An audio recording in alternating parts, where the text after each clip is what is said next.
Paul Maurer. Welcome to the Getting to Launch podcast. Hi. Hi, good morning. It is 9 o'clock in the morning when we're recording this. You're very brave. I am the golf industry has made me that way.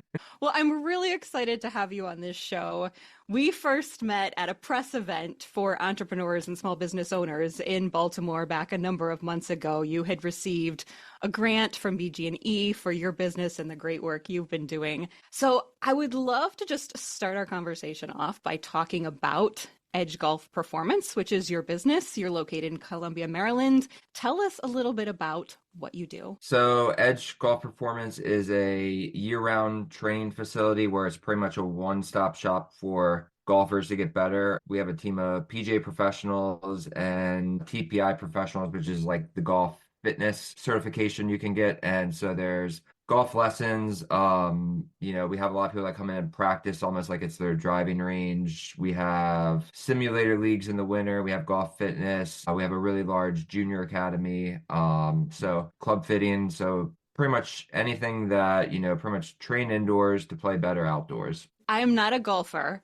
Educate me a little bit and tell me what makes your performance facility different from other golf performance facilities in the area. Good question. I think the best word I can use is probably authentic, that we're kind of embedded in the community. Collectively, we've all taught for a combined 100-some years. I think just being in the area and embedded in the community with our expertise is what sets us apart versus you might go to another place that might be a national chain that you sign up with a coach, and by the end of your lesson pack, you might have a different coach because, there's more turnover and things like that. So I'd say that would probably be the biggest differentiator. And you have a pretty full coaching team, don't you, as I recall? Yeah, and actually it just grew. Recently accepted the director of instruction position at Turf Valley Resort, where I'll kind of be overseeing both facilities, and it's on the other side of the county, but we have two great golf courses. There's a lot of corporate events there. There's a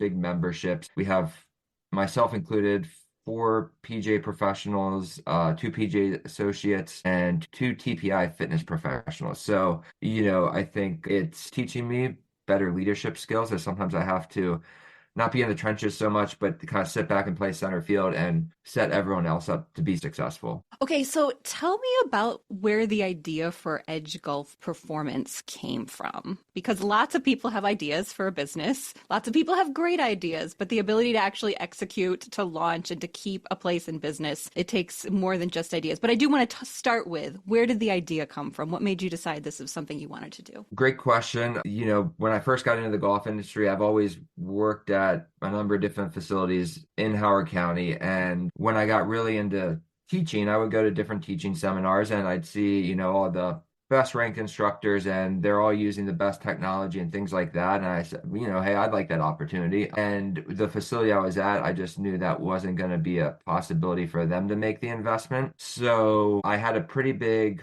base of students, and I had an opportunity that I moved into my grandparents' old house, and my grandfather was the one that actually got me into golf. And so they have a big detached garage, and I pretty much built a teaching studio there. And when I was telling one of my teaching mentors my idea, he's like, it's kind of like that moment in the movie Jerry Maguire where he's calling the clients. He's like, "Are you with me? Are you coming with me?" And so I made the move. I invested in some of the technology and started to contract out of different golf courses. So that was essentially the birth of being out on my own and starting a business. I had seen some different facilities online. I was like, oh, wow, that would be such an incredible thing to not just give my students access during a lesson, but imagine if people could practice with these tools year round. And then I launched a junior academy that grew really quickly. And that's kind of how the coaching team started to build. Got lucky getting a couple of young, passionate coaches that they were getting ready to transition to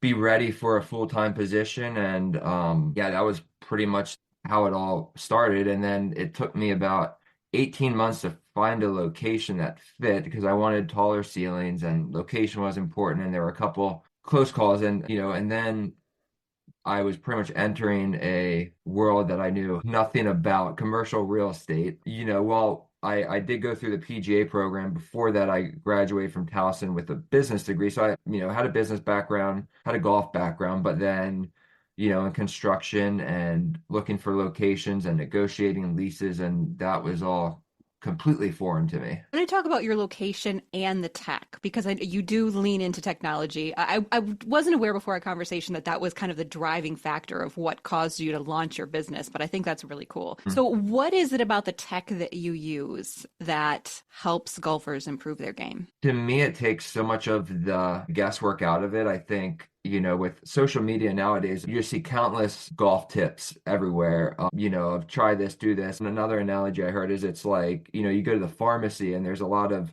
different pills and drugs, but if you don't know which one matters to you, well, things could go badly quickly. So, one, it gives people and coaches a clear point of, well, what's the golf ball doing? Why is it doing it? What's the club doing to make that happen? And lastly, what are we doing? And the other thing I've learned a lot from teaching is when people feel like they're doing something, they're typically not. So if they're trying to feel something in their swing, it's typically not happening. So if you're going to a driving range and the only feedback that you have is the golf ball, which again is typically misunderstood by people why it does what it does, then people are trying stuff or someone's giving them a tip. And, before you know it, people's heads are so clouded with what they're thinking about that, are they truly getting better? I think the other thing that, makes golf unique is it's probably the only sport that isn't practiced in the environment that if you play basketball, you can scrimmage and you're scrimmaging on the same hoops. But golf, people tend to practice in on a flat driving range mat to a wide open field. So outside of just kind of giving you data on what the club and ball is doing, there's different test centers, that you can kind of scrimmage and put a number to your practice and how well am I actually doing. And so what I found, especially as I've gotten busier, for myself, I've been able to play better because I know exactly when I hit balls, I'm getting that feedback. So I think, ultimately, if people can find more enjoyment in it, I think even as people are first learning, like you said, you've never played before, but a lot of times when people Well, I first have played, but I like to pretend that I haven't because I'm so bad. But so when you played, was it just going out with friends or was it Yeah. like, yeah. And usually when people are going for the first time, they're less concerned about having fun, which is why they should be out there. And they're more concerned, am I going to slow people up? Am I doing this wrong? Really just a bunch of things that aren't very positive. Yeah, yeah. So, we've had events with brand new golfers never touch a club and they can in a simulator environment start to understand the concept and what club would I use here, and if they hit a ball in the water, well, your ball is still right in front of you because it didn't actually go in the water. So it can be a nice stepping stone to get people more comfortable with those things so that by the time they get out to the golf course, they have a little bit better idea of what they're doing. So you really can work with people all the way from very beginners all the way up to pros. Absolutely. There's something everybody can learn. Absolutely, yeah. And I'd say for the data, we definitely attract better players. I think like the past maybe 3 or 4 high school state champions are practicing our facility in the winter, because they trust the data. Players come in, some really good amateurs, but then you also get newer players that, find enjoyment in it. And I think that's another thing with just golf in general. Since COVID, the green fees have gone way up. Just the cost of golf has gone up. It's tougher to get tee times. And the reality of golf is its three barriers have always been it's expensive, it's hard, and it's time consuming. So what would take you, say, 5 hours or more to commit to go playing 18 holes, you could come play 18 holes by yourself in 45 minutes or bring a buddy and play in an hour and a half, and you still get a golf experience. But it's not that same time commitment that you would have had to make. And, younger parents, things like that, that can be appealing too, because now they're not gone for over half the weekend. So the location that you picked, you mentioned it took some time to kind of find the right Mhm. one for you. What was it that sealed the deal for you on this particular location? A big thing for me, and like anything, you learn a lot from the experience that probably what I was looking for then might not be what I'd be looking for now. But I wanted taller ceilings because we do have an indoor short game area. So if someone wanted to hit higher shots, they're not restricted by that. Had to be in Howard County because again, I've taught there and built my base there, that to me that would be foolish to look outside of it. What you really have to be careful of is, if you're looking at a location, is not just base it off of that one time that you're there. So there was a place that we went and looked at once and hey, this looks pretty good. And we go back another time and there's this loud kickboxing studio next door. Right. And like not just like, okay, it's a gym and there's some music and but it sounded like a nightclub, like the bass just thumping against the wall. And you're saying that's not the vibe you were going with at your golfing That was, facility. we play some music, but I wasn't trying to battle them with what songs we were playing. So okay, so that one got ruled out, and then then it was even getting to the point that going on for that long that I said, okay, well maybe we just need to find a smaller space and have a place to teach, and maybe it won't be as grand. And then pretty much as soon as I thought of that. I saw somewhere the previous tenant was trying to get out of their lease of where we're at now, so it wasn't even on Zillow, or not Zillow, on blank LoopNet was one that I would use. And so I sent it to my commercial realtor, which I would have never even known that, how helpful they can be. But fortunately, he was one of my students, so he was a tremendous help. And so sent it to him, and then we went and looked at it, and looked at it a few times and then, we pushed really hard and got open March 1st, which probably wasn't ideal from the simulator time. From teaching, it was fine, but Yeah. It's something that I hear people talk about all the time. Like this is one of the biggest challenges of when you have a physical space with your business is finding the right space. And I don't know that I've ever heard an entrepreneur say their space is perfect. I don't know if there is such a thing out there. But yeah.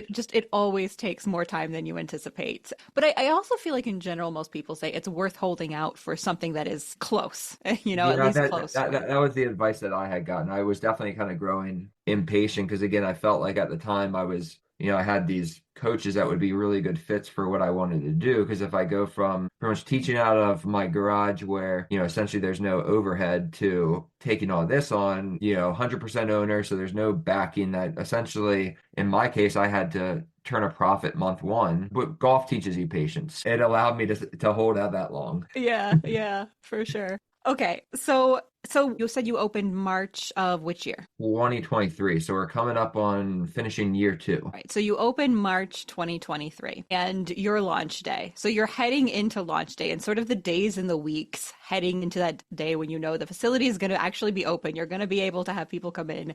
You've said like there's pressure on you. You're feeling this pressure. I've got to turn a profit. I've got to turn a profit very quickly. Like I'm on the line here. What was going through your head in those days and weeks leading up to launch? Yeah, I don't know.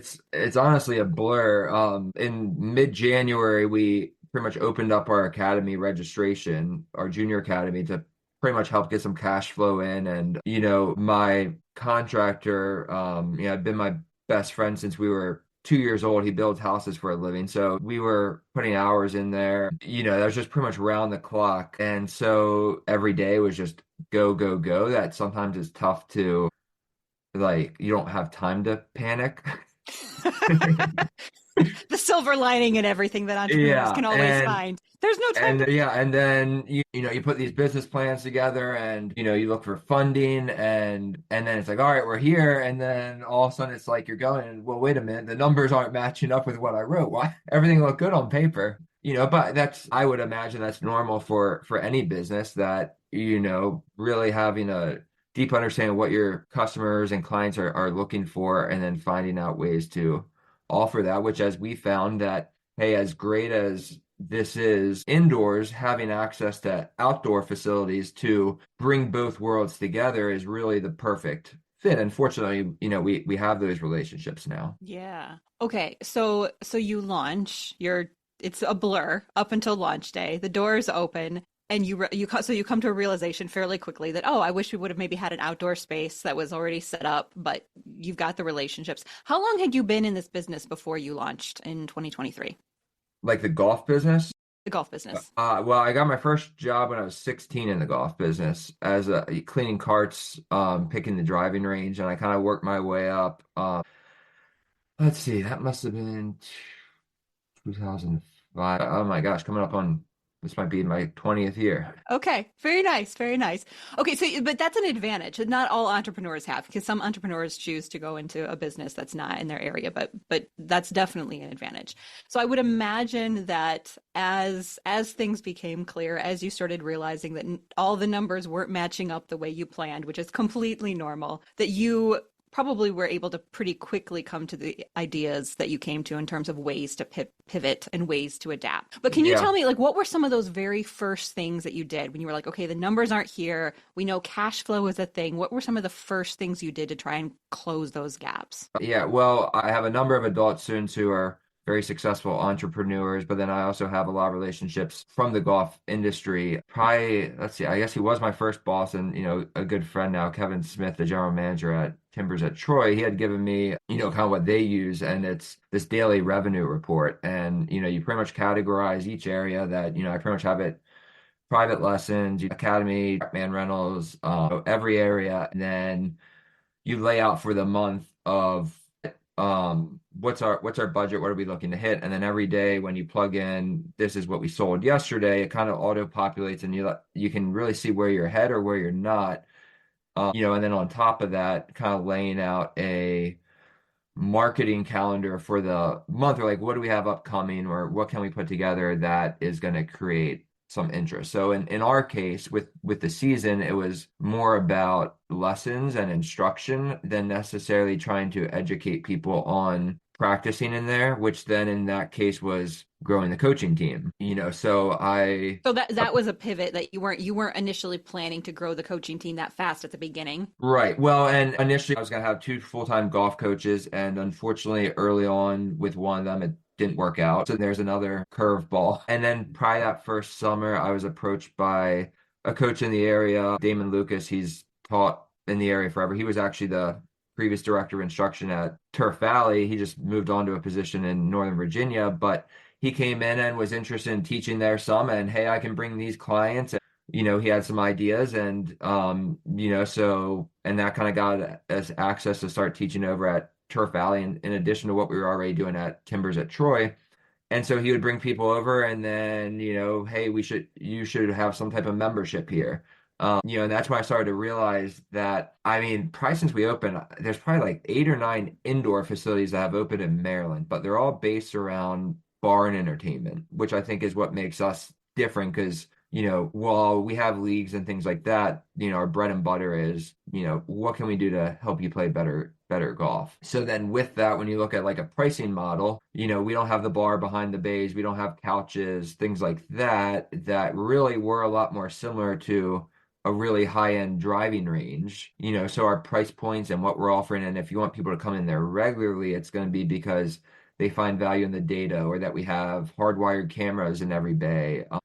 So once kind of came to that realization, then okay, we grew a membership, and I think about 40% of them stayed throughout the whole year. Then we grew even more this winter. And then what I'm going to try this year is May through October have kind of off-peak pricing, not just for the bays, but also the memberships. Because what we did last summer is we had what we called Trackman Tuesday, where we discounted the bays from $45 to $25. So it was a special for just that day.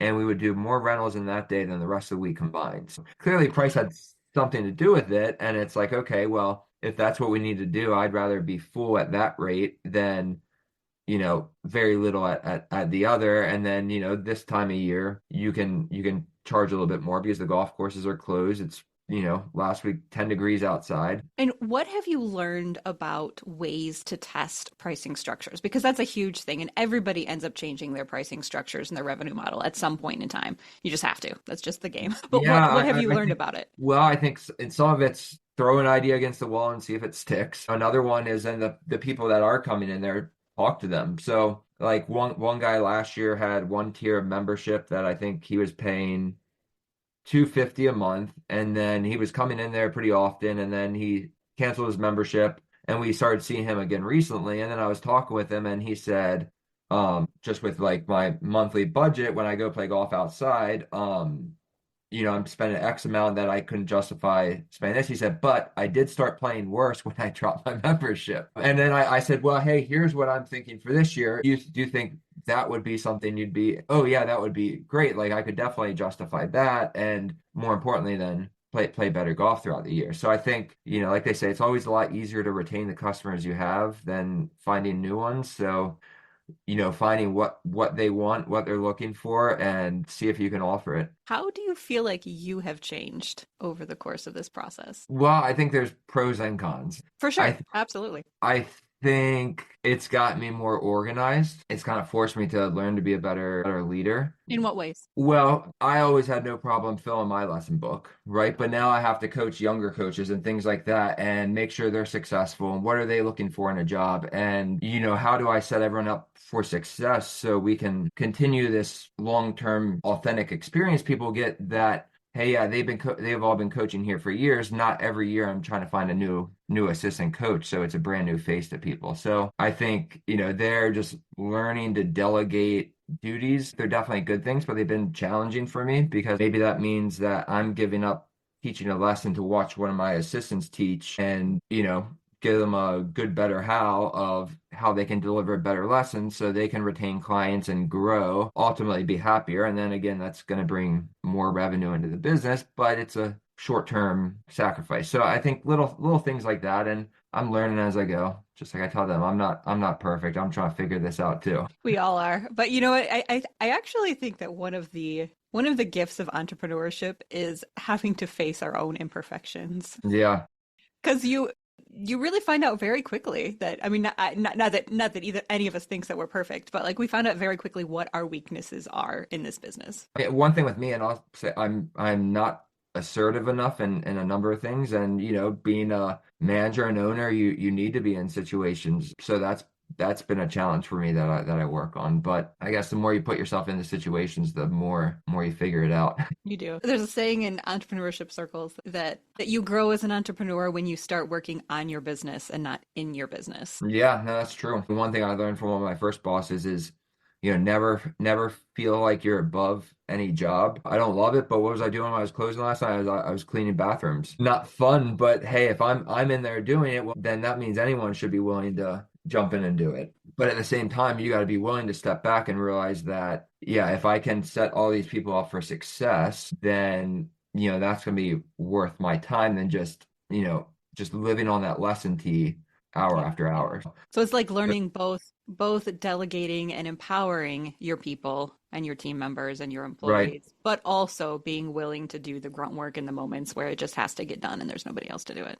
Absolutely. And then, hopefully instill that mindset in them because, I kind of view it like I'm growing into a second location with, what I'm doing with Turf Valley, that if I'm not going to be there as much, then my expectation of what we've started to create is, hey, this is the standard, and then trusting that that's going to get done. So, I think at like any owner, you got to figure out how people respond to stuff. Like two of my full-time coaches that have been there from the beginning, they respond to things completely differently. So what would motivate one might not motivate the other one. So, you have to learn those things, because if they're happy, then they're going to do a good job and be invested in the facilities. How do you think that the way you are as a leader in your business affects the culture of your business? I think there could be good and bad. I think for better or worse, sometimes I maybe give too much freedom. I find sometimes I need to be a little bit more specific about things. I always relate it back to experiences I've had as an employee, and I really valued when I felt like my opinion mattered. That I felt like if I wanted to create something that the bosses would, oh yeah, you want to create that program, go for it. So that's kind of what I'm looking for from my team. I don't know if that's realistic out of everybody, which is what I'm learning one way or the other. Yeah. Some people might need a little bit more structure, and other people, hey, if you give them something, let them fly with it and report back and let me know how it goes. And in a couple of years, it's just hopefully a well-oiled machine. The personality that you bring to the table, I think if you try to be somebody that you're not, it doesn't work, right? So your story that these are the things that you liked, it makes all the sense in the world that that's the kind of culture that you would create. But then we all have those moments where we're like, oh, maybe people would thrive a little bit more. This person would thrive if I Right. changed a little bit. So it's that growth as a leader, right? And that growth as an owner. Yeah, and it's just balancing it, Yeah. right? Like I always valued the the facilities I worked at where it felt like a family. Um, but then within that, sometimes people get comfortable and things like that, and then conversations become tougher when expectations aren't met. But in those situations, I always looked forward to coming to work.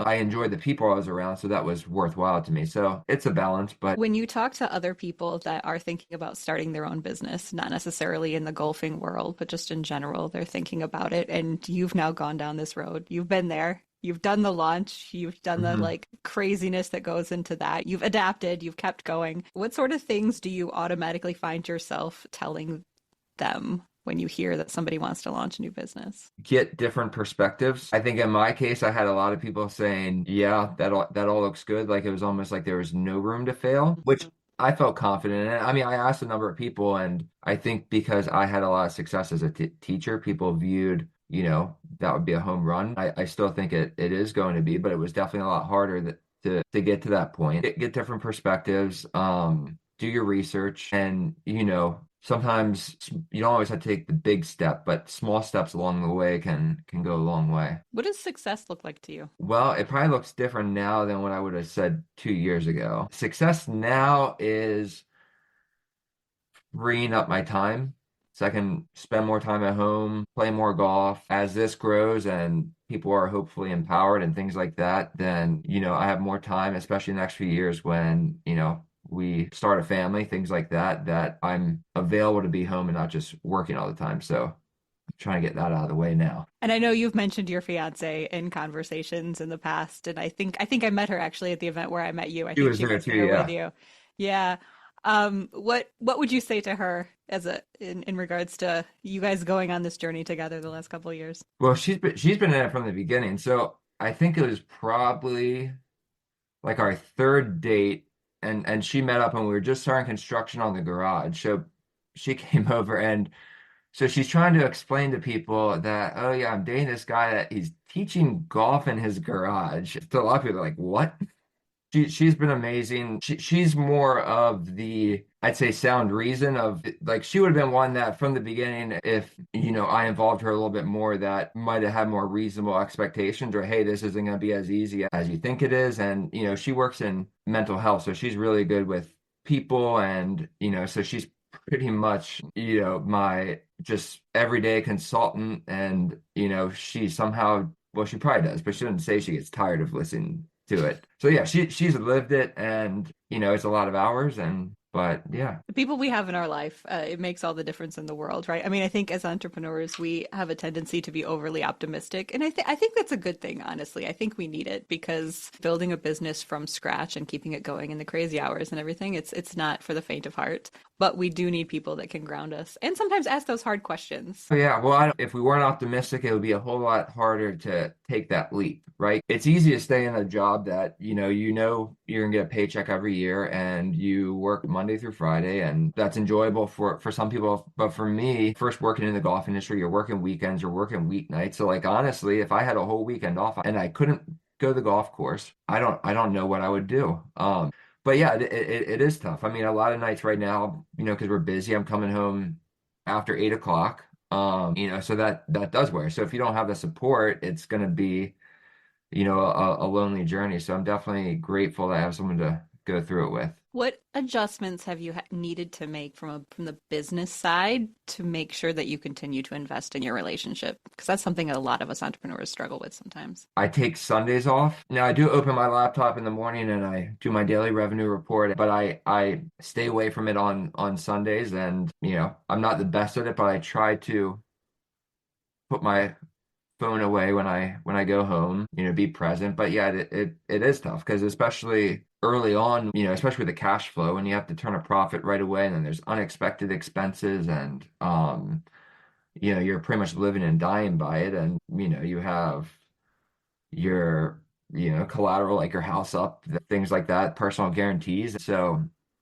it's kind of like a double-edged sword of how you balance that. Because even if you feel pretty confident that you're going to be successful, whatever that means, but it always involves some sort of financial component, right? Like It, you'll be able to pay the bills at the end of the day and then hopefully have some level of a profit margin. there's still always the possibility for failure. And I think we all know that. And you definitely know that when you're looking at a daily revenue projection. Oh yeah, and and this is where like I said earlier, put the business plan together, and I really thought I was being conservative in some of the things. The first year, I think there were probably two pay periods where I couldn't pay myself, and you're working all these hours, and you're like, I can't even pay myself. Like this is tougher than I thought, and it's I'm part of a lot of different Facebook groups, and one of them's like a golf simulator owner business. There was a post yesterday, a guy posted his business plan, and he was a lot more optimistic than I was. And a lot of people are commenting, hey, I don't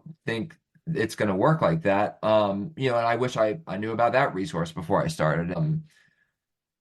So you kind of just learn as you go and adapt. I heard somebody say once that often people they look at like marathon runners. Okay, so I run at the gym, but I'm not a runner. I don't run Mhm. marathons or anything. But people sometimes they look at marathon runners and they think, oh, those people have gotten to the point where they no longer get tired. And the Mm. reality is that that's not true. It's that marathon runners learn where to put the tired so they can keep going. And I've often thought about that because I feel like as small business owners, as entrepreneurs, there is a certain level of stress that never goes away. And some of it may, but the idea that we're going to get to a place where we no longer feel any stress about our business, it probably isn't reasonable. But maybe there's a way or a place that we can put the stress. And I'm just curious, like, does that resonate with you at all? Do you find yourself doing that in any way, shape, or form? Are there places you can put the stress? I like the analogy. I don't know.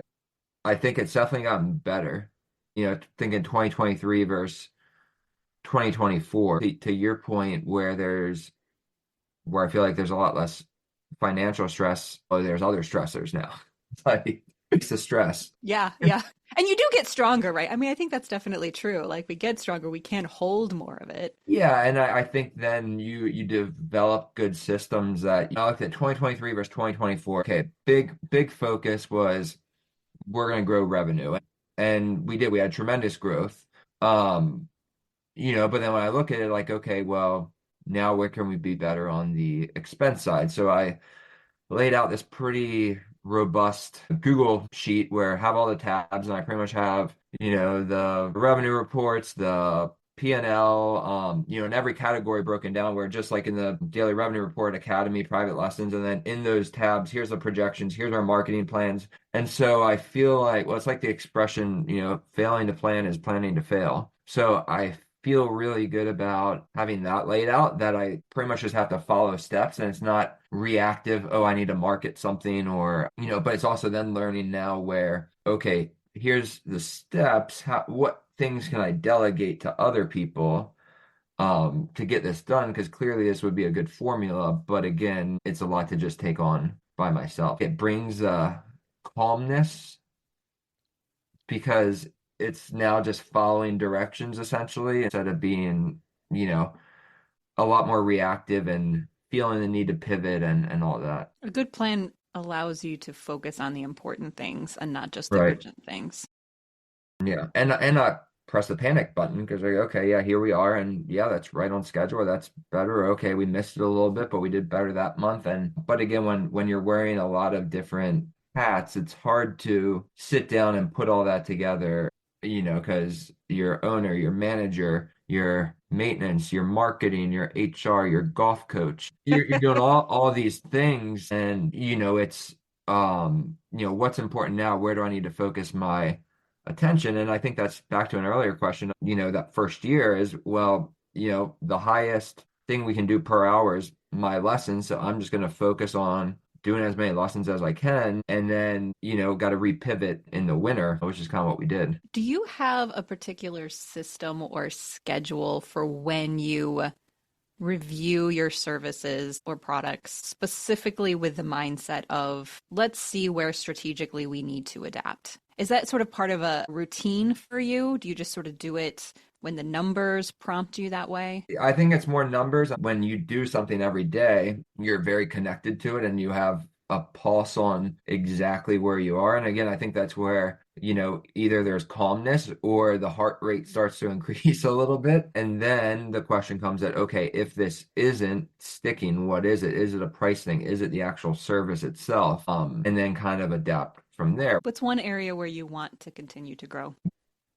Probably the memberships, because the thing with the memberships is it's just peace of mind that X amount is coming in each month. Just growing the memberships, and then it's adding the value of, well, what do these numbers mean? How do I get better? And so people see that year-round value in it, and this isn't just something to do because it's cold outside. It's that constant tension between trying to make sure you have enough of the ongoing predictable revenue, right? And while still allowing yourself to be flexible enough to take advantage of those moments where you can bring in a bunch of revenue, even if it's short term. Right, yeah. Well, yeah, exactly. All right, last question for you, Paul.